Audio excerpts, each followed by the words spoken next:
no solamente estas vías recuerdan que por aquí ha pasado un ferrocarril, un tren. Precisamente la primera construcción del ferrocarril o el inicio del ferrocarril allá por 1829 en España está muy ligado al vino de Jerez. Entonces el ferrocarril estaba tremendamente ligado al comercio, los trenes eran mixtos. Igual llevaban mercancías que personas, luego cada uno tuvo que especializarse y ya las mercancías lógicamente no viajan en primera o en segunda. Ahora ni el vino viaja en barricas, ni el azúcar viaja, como ustedes saben, en cajas. Los tiempos han cambiado.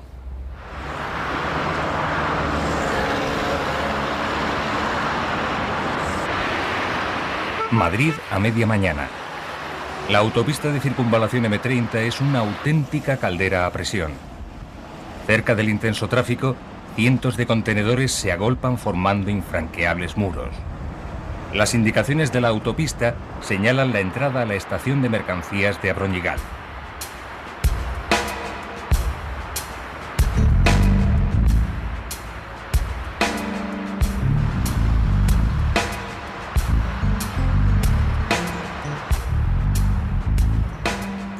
Una vez dentro, el movimiento de grúas y camiones imita la frenética actividad del exterior. Abroñigal es la principal y mayor base del tráfico ferroviario de contenedores, el que realizan los llamados trenes TECO, Tren Expreso de Contenedores, una parte de la versión más moderna y en alza del transporte de mercancías, el transporte combinado. Barcos, trenes y camiones se unen en el único servicio de transporte integral apto para el competitivo y cualificado comercio actual.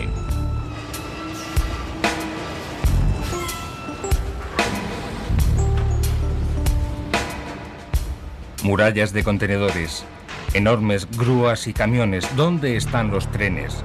Solo las vías indican que estamos en una estación ferroviaria.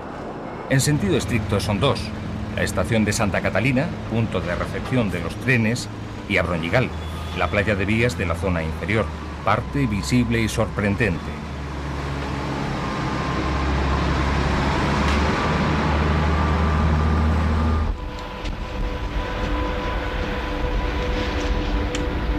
Diariamente llegan una media de 17 trenes transportando más de 800 contenedores. Un tráfico impensable en muchas otras estaciones. Contemplar las operaciones asombra y hasta asusta un poco. Las gigantescas grúas pórtico manejan y sitúan los contenedores con minuciosa precisión.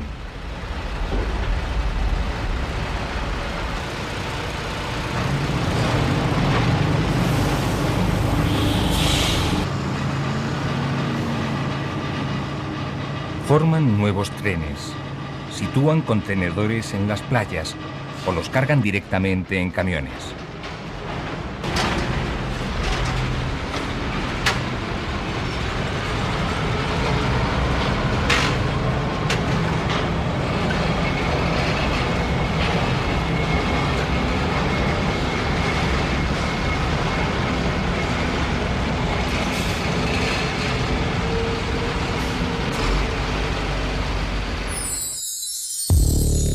El primer envío de contenedores se realizó el 12 de julio de 1972 entre las estaciones de Peñuelas en Madrid y la de Morrot en Barcelona.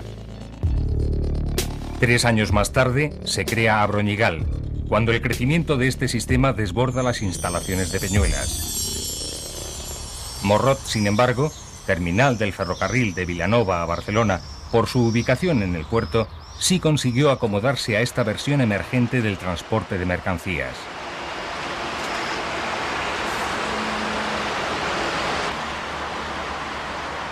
«25 años después, entre Madrid y Barcelona circulan diariamente de 4 a 6 convoyes que transportan una amplia gama de productos. Mercancías que no siempre viajaron de forma tan sistematizada. Comencemos por el principio. La revolución industrial y con ella el mundo que conocemos avanzó por las vías del ferrocarril. En países como Inglaterra o Francia, el tren fue una exigencia de la industria para conseguir la expansión de sus productos. En otros más atrasados como España, abrió las puertas a la modernización del país. Las mercancías se adaptaron al nuevo medio y los trenes comenzaron a transportar los más variados productos: carbón, maderas, minerales. El transporte de mercancías se convierte en estandarte del ferrocarril, símbolo de una sociedad en ebullición cada vez más abierta y relacionada. Curiosamente, el primer sector que se movilizó en nuestro país fue el alimenticio. Los vinos de Jerez y el azúcar cubano fueron sus promotores. Aunque finalmente fue la cuenca asturiana la que vio circular los primeros trenes de mercancías en la península. Transportaban el producto más ferroviario, el carbón. El tren, que funcionaba gracias a su energía, acercó el carbón a cada rincón del país, lo que convulsionó la vida de entonces. Además, fue el origen de uno de los clásicos ferrocarriles de nuestra historia ferroviaria, el Hullero de la Robla. Creado para llevar el carbón de las minas leonesas a la industria metalúrgica vizcaína, sus vías dieron vida a las distintas regiones que atravesaba, hasta entonces mal comunicadas. Yo soy de la provincia de León, de Cistierna, y siendo encendedor y ascender a fogonero, tuve que trasladarme aquí a Balmaseda, como muchos más de allí de la provincia, que tuvimos que trasladarnos aquí del Hullero aquí, ¿entiendes? Del ferrocarril este, de la Robla. Como Balmaseda, muchas poblaciones vizcaínas y barrios del propio Bilbao saben de migrantes leoneses que, al igual que Jesús, llegaron hasta aquí a bordo de un ferrocarril pensado para el carbón. Acercarse a una estación de mercancías añade nuevos datos. No existen clases para los vagones, ni primera ni segunda. Sin embargo, la diversidad es mayor que en los trenes de viajeros. Tolvas de carbón o cereales. Cisternas para productos químicos. Carrileros. O el tradicional vagón cerrado, el más clásico, que se adapta a los productos más dispares. En la información impresa que todos llevan en su parte inferior, se indica la velocidad que pueden alcanzar y que a veces alcanza cifras razonables: 100, 70 o los 50 km por hora de las plataformas que transportan automóviles. El tren acepta someterse al usuario. El diseño y la velocidad están marcados por el producto.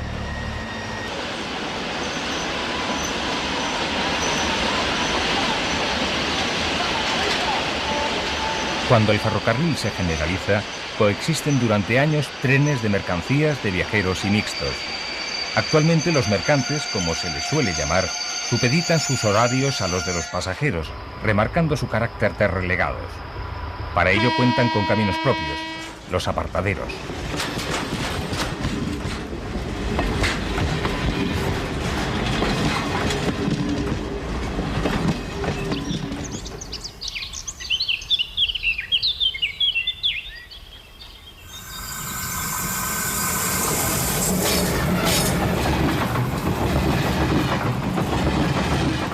En cualquier trayecto aparecen y se separan vías que parecen proponer caminos imposibles. Los apartaderos son tramos específicos por los que el convoy llega o sale directamente de las fábricas. La industria y el tren han ido siempre tremendamente ligados. La industria hizo posible el tren y el tren hizo posible la industrialización. Fábricas y ferrocarriles han nacido casi a la par. En Cataluña, por ejemplo, los ferrocarriles buscaban la puerta de los centros fabriles. En Asturias habría que explicarse el trazado del ferrocarril o de los raíles por toda la cuenca minera. Y la industria bilbaína tiene mucho en su nacimiento del mismo nacimiento del tren. Un trazado de ferrocarril ha sido indudablemente un trazado del desarrollo. En los viejos trazados ferroviarios es frecuente encontrar imágenes más representativas del mundo industrial que del propio ferrocarril. Muchas estaciones, por ejemplo, están situadas en las proximidades de las fábricas, alejadas de las poblaciones, mientras que la red ferroviaria asturiana es un gráfico del desarrollo de las cuencas mineras. Igual ocurre en el entorno del Gran Bilbao. Tras la ventanilla del flamante metro bilbaíno se ven los restos de lo que fue una de las zonas más industrializadas del país.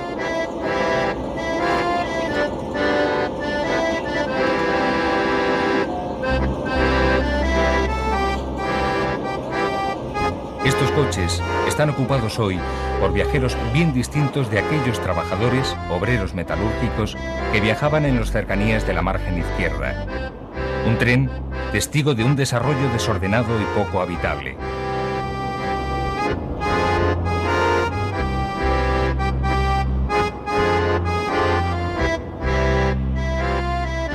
En el camino aún son visibles restos de los antiguos cargaderos, los puntos donde el material se trasvasaba de las tolvas a las bodegas de los barcos.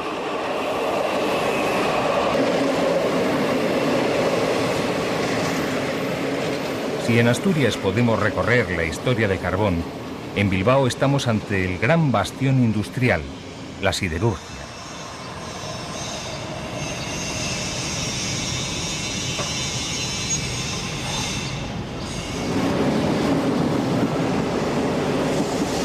Las vías pasan ante la puerta del ya cerrado Alto Horno de Sestao. El acero, una vez laminado, salía de la fábrica en vagones.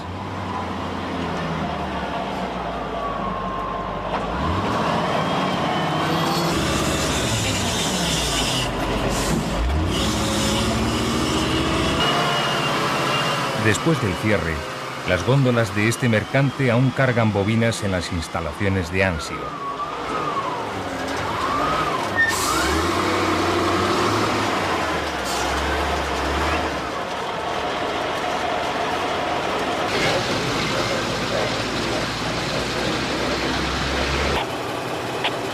Venga, cuando puedas.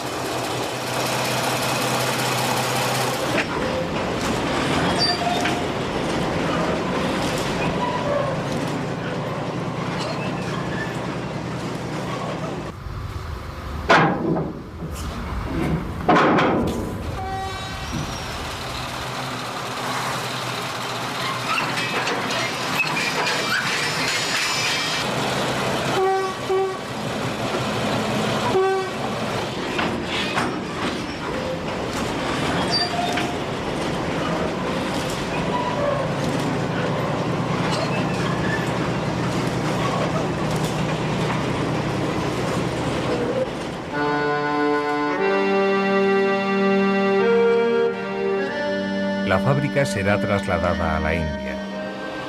Los raíles, si sobreviven, serán mudos testigos de una época.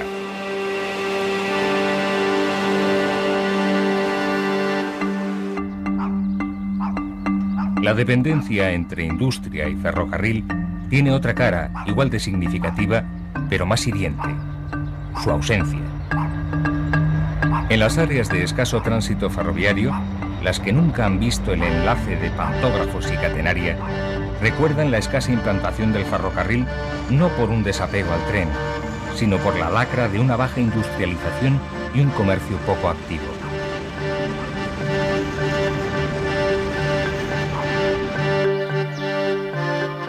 Resulta evidente la relación que existe entre electrificación y transporte de mercancías.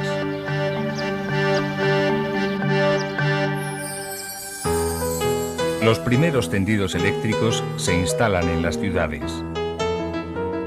En el contacto con ellos, los troles de los tranvías urbanos obtuvieron la primera energía eléctrica utilizada para el transporte.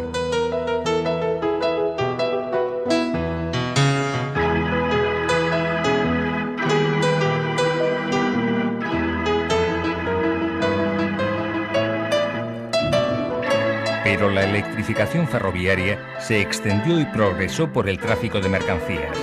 Empezó en Almería, en el tramo entre Jergal y Santa Fe. Aquí se encuentran entre el trayecto entre Jerga y Fuente Santa, pues las pendientes más fuertes que hay, con rampa de 29 milésimas, que es que sube 29 milésimas cada metro de ascensión. Y cuesta bastante, las máquinas pues notan el material que llevan remolcado. La necesidad de aumentar la potencia de las locomotoras, que no su velocidad, fue la causa determinante para la electrificación. Con una locomotora eléctrica, la capacidad de arrastre se multiplica por 3, o lo que es lo mismo, se triplica la cantidad de producto transportado en un mismo tren. El abrupto terreno y la gran cantidad de mineral de hierro a remolcar originaron en 1911 la primera electrificación de la línea minera Almería-Linares. Un trazado con pendientes tan pronunciadas que hasta tenía una vía estrelladero ante un eventual fallo de frenos. A la primera electrificación con corriente trifásica siguió un periodo de tracción diésel. Hace una década se volvió a electrificar con una tensión de 3000 voltios de corriente continua, la misma que se adoptó para unificar todos los tendidos de la red española.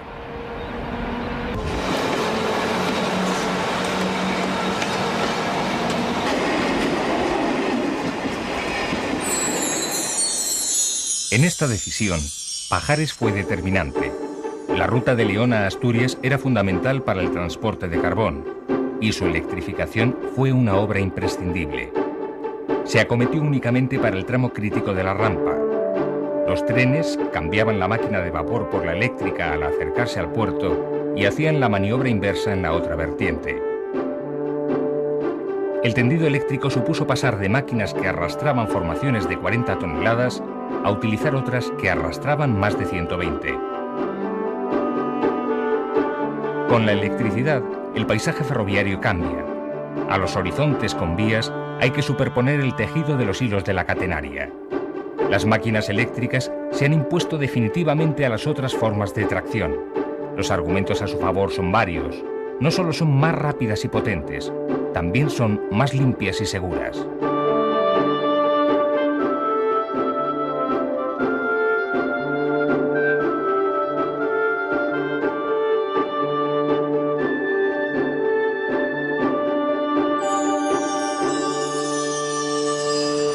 El aumento de transacciones comerciales y la diversidad de productos que en ellas se mueven tuvo como consecuencia la aparición de las estaciones de clasificación.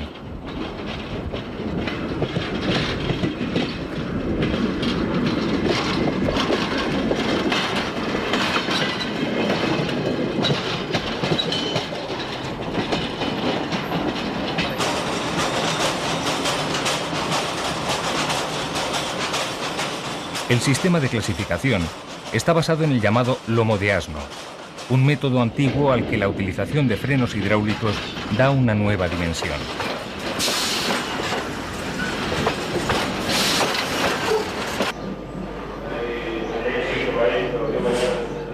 Ya no es necesario confiar en la inercia para ajustar la parada del vagón. Los trenes colectores recogen los distintos vagones que al llegar aquí son orientados a su destino.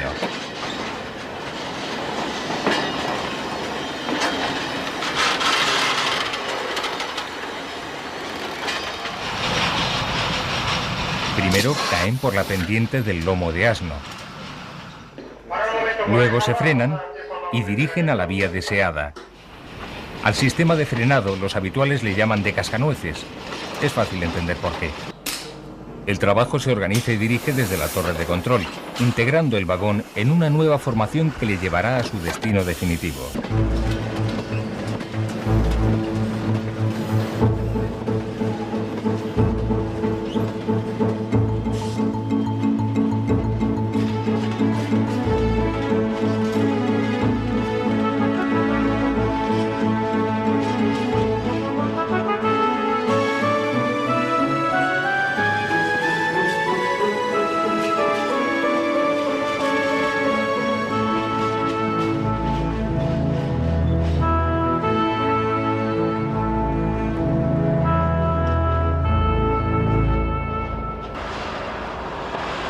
Este sistema es el eje del transporte llamado de vagón disperso, una modalidad en el transporte de mercancías no acorde a los tiempos actuales.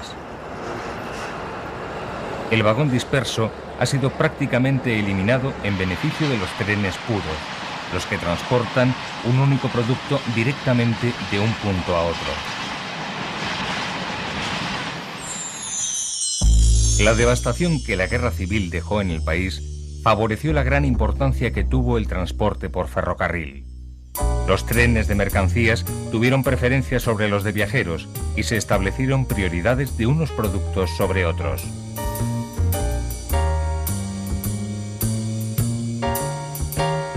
Fue un auge circunstancial.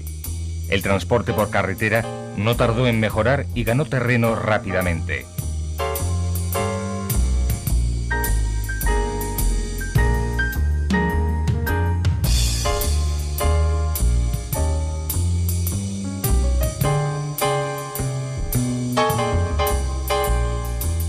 Ante la fuerte competencia, llegaron las mejoras. Aparecen los vagones de ejes intercambiables que en los años 60 abrieron las puertas a la exportación. Simples repuntes. El ferrocarril jugó un órdago fomentando el tráfico de los vagones dispersos, con el que se intenta acceder a cualquier producto, lugar y mercado.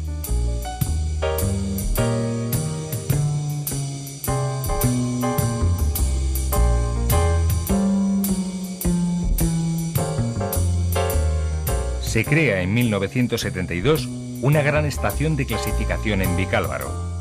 El planteamiento, más que arriesgado, fue erróneo. Los tiempos de rentabilidad económica chocan frontalmente con la pretensión de cubrir todos los frentes. El presente ha exigido estrategias completamente distintas.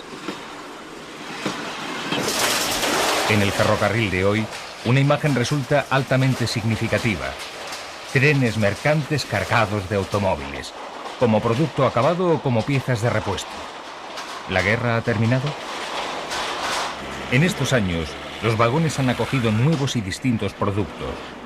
Las cualidades que hoy día se exigen al movimiento de mercancías son rapidez, seguridad e información.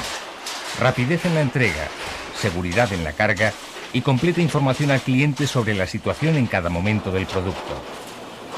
Los restos de vías que veremos el próximo siglo no revelarán información sobre arqueología industrial, sino datos sobre trayectos que han sido rentables.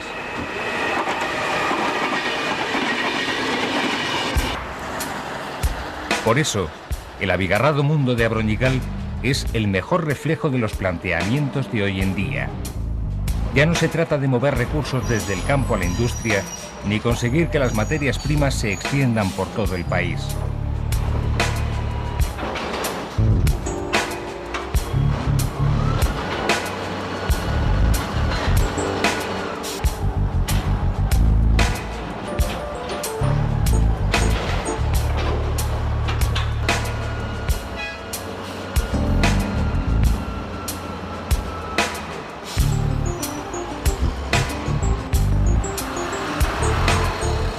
La gran apuesta está en el servicio puerta a puerta. El contenedor con el producto es recogido en el lugar de producción y trasladado hasta el consumidor en el lugar de venta. Las grandes superficies. Un viaje que dura horas.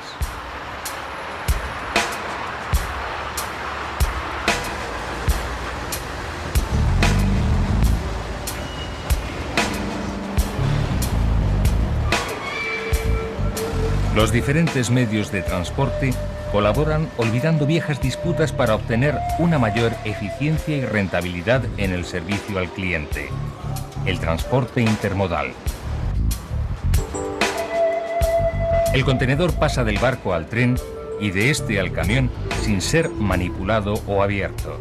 Es lo que conocemos como transporte sin rotura de carga.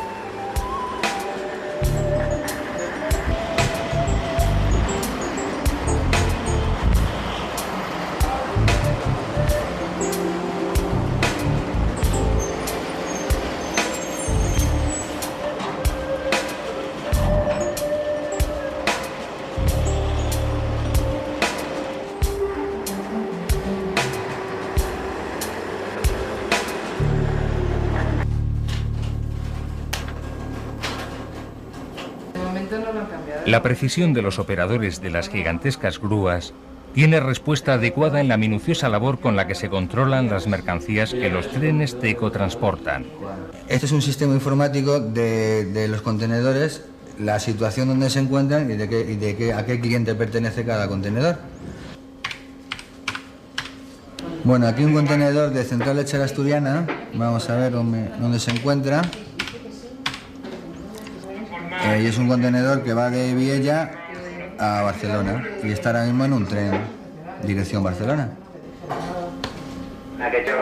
Los trenes Teco se han diversificado. puerto, interpuerto o euroteco, según sean su origen y destino. Un material procedente de Asturias puede hacer escala en Madrid camino de un puerto mediterráneo o atravesar la red europea de transporte combinado hacia Suiza. Viajes enrevesados, demasiado complejos. En estas moles metálicas duermen productos mucho más apátridas. En los tiempos que corren, el futuro del transporte de mercancías por ferrocarril es prometedor. Tiempos de acentuada preocupación por el medio ambiente y desaparición de fronteras económicas en la Unión Europea. Los técnicos lo definen con una frase: grandes cargas para grandes distancias. Trenes puros con un único producto que transportan más allá de nuestras fronteras. El límite ahora está en Europa.